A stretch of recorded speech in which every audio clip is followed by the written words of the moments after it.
Good morning! Meron na naman tayong bagong masusubukan ngayong araw. Nandito nga pala kami sa Yokohama Bay Club Hotel. Bale, regalo nga lang sa amin tong pagstay namin dito. Sobrang ganda at luwang nitong kwarto. At mula dito ay tanaw na tanaw ang Yokohama Bay. Naaalala nyo ba noon? Madalas nagpupunta ako sa Minato Mirai. Bukod sa pinastay kami dito sa magandang hotel, makaka-experience din kami ngayon ng kaiseki o yung tradisyonal na multi-course na Japanese meal. Dito kami sa Hanagoyomi kakain. Nasa loob lang din to ng Yokohama Bay Club Hotel. Napakaganda at mukhang sophisticated talaga. Hindi namin inaasahan na meron kaming sariling room kung saan nga kami kakain. Dadalawa lang kami pero napakaluwang. Tapos ang ganda pa ng pwesto namin. Ganito yung view. Actually si Kevin hindi pa yan naliligo. Alas 9 kasing schedule namin ng breakfast. Ay late ngang nagising. Kaya mamaya na lang daw siya maliligo. Kahit man din ako inaantok pa nga. Pero dahil pang sosyalin tong breakfast namin at ngayon lang ako makaka-experience ng Japanese style na fine dining. Aba syempre kailangan naming sulitin at sayang din naman yung ginastos para sa amin. Hinabutan na nga kami ng oshibori. Ito yung ginagamit sa panglinis ng kamay bago kumain. Ibig sabihin niya na malapit na nga silang mag-serve ng pagkain. Sobrang nakaka-relax ngayong umaga. Na-excite na nga ako kung ano isa-serve nila sa amin. Binabasa ko ngayong course na binigay nila sa amin. Yung iba nga ay hindi ako familiar. Tapos as in napakadami. Una nilang sinerve sa amin itong vegetable juice. Ito nga daw muna iinumin namin. Aba ay madalang ako maggulay. Pero dahil juice naman to, siguro naman hindi ganun kasama yung lasa. After nun ay sunod-sunod na nga nilang nilagay yung mga pagkain. Tulad na lang nitong soup. Simula pa nga lang ay nag-e-enjoy na akong panoorin. Alam niyo bang mga Japanese, napakadetalyado nila pagdating sa lahat ng bagay. Bawat serve, ina-explain nila sa amin. Ultimo kung saang lugar nang galing yung mga pagkain. At para naman hindi sayang, inisa-isa ko na nga tinikman itong mga vegetable juice o yung yasay juice.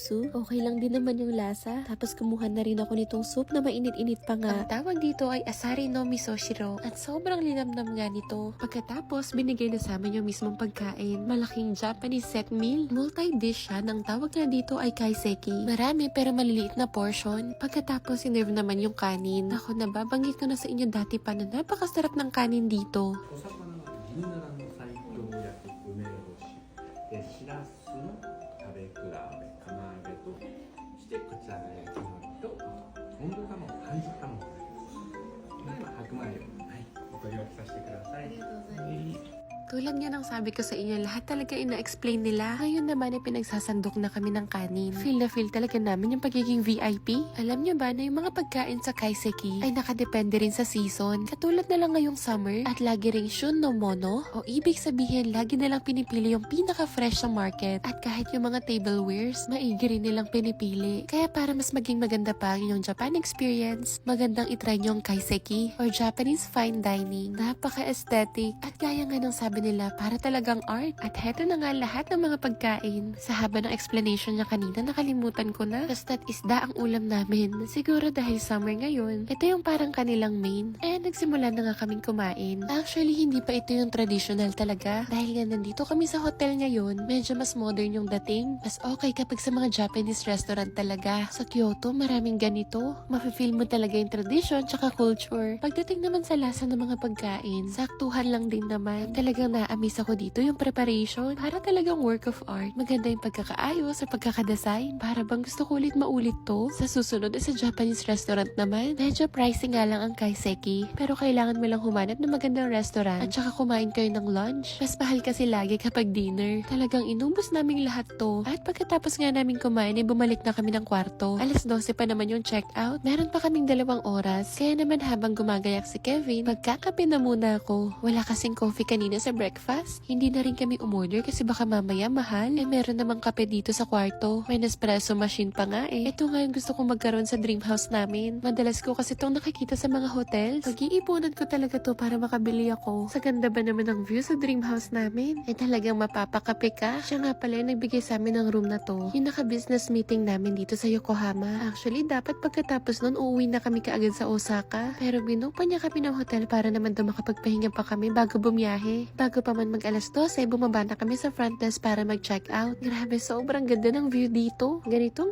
weather yung gusto ko. Sabi ko nga sa inyo, mas pipiliin ko pang mainit kaysa winter. Anyway, mga hapon pa naman kami babiyahe. Kaya naisip naming mamasyal muna. Punta kami dito sa Isazaki. Madalas din ako nagpupunta dito noon. Isa siyang local shopping street. Marami ding mga thrift stores dito. Kaya naman dinadayo ko talaga to kapag day off ko noon sa trabaho. Naalala ko, merong shop dito na mga second-hand luxury items. Hindi ko makakalimutan yun dahil meron meron siyang sariling dinosaur. Nakakabit siya mismo dyan sa taas ng shop. Kaya naman kapag mapunta rin kayo dito, madali lang siyang mahanap. Ang pangalan ng thrift store na to ay Kauzo. Maraming mga branded bags, jewelries, perfume, at marami pang iba. Dito ko mismo sumisilip-silip noon sa labas. At hindi na rin kami pumapasok sa loob ng mga kasama ko. Kasi nga alam din namin hindi namin afford. Pero this time, papasok tayo para ma-check natin yung mga items nila. Total, ang dami pa rin sa inyong nagre-request na mag-recommend pa nga daw ako ng mga thrift stores, lalo na ng mga luxury items. At kada nagpupunta nga kami dito sa Japan, madalas nagpapahanap sa amin yung tita ni Kevin. Saktong-sakto titingin na rin kami dito. Ayan, meron silang wallets, pabango, mga shades, at lahat yan mga branded. At pati mga mamahaling relo tulad ng Rolex, Omega, Cartier. In fairness, yung iba dito mura. Tulad na lang nitong Rolex na pambabae. May isang shop akong nakita, nasa 800,000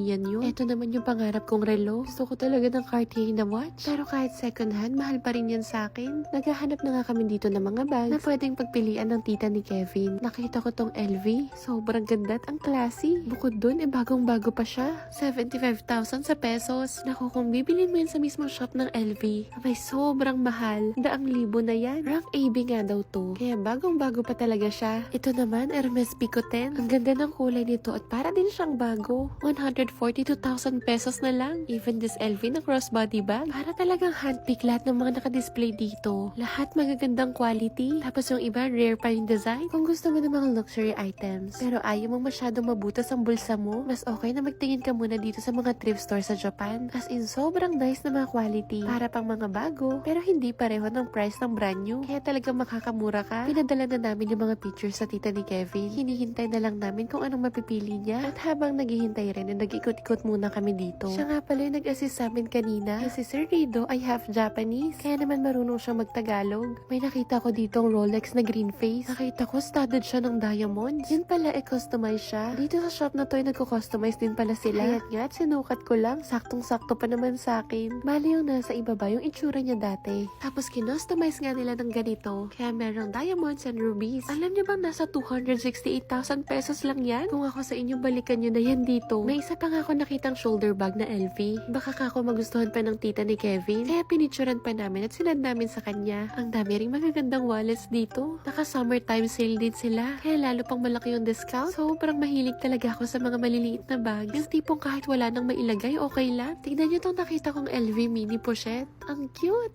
24,000 pesos naman siya. Alam niyo, tuwang-tuwa ko kasi ang ganda ng condition. May box pa to tsaka dust bag. Tapos yung mga hardware niya, walang kagas-gas-gas-gas. Ay naku, kinuha ko talaga to para kung sakali pwede ko pang mabenta. Anyway, eto na nga yung mga bibilhin namin. Syempre, hindi sa akin yan lahat. Ito yung mga napili ng tita ni Kevin. Ang gaganda, ba? Diba?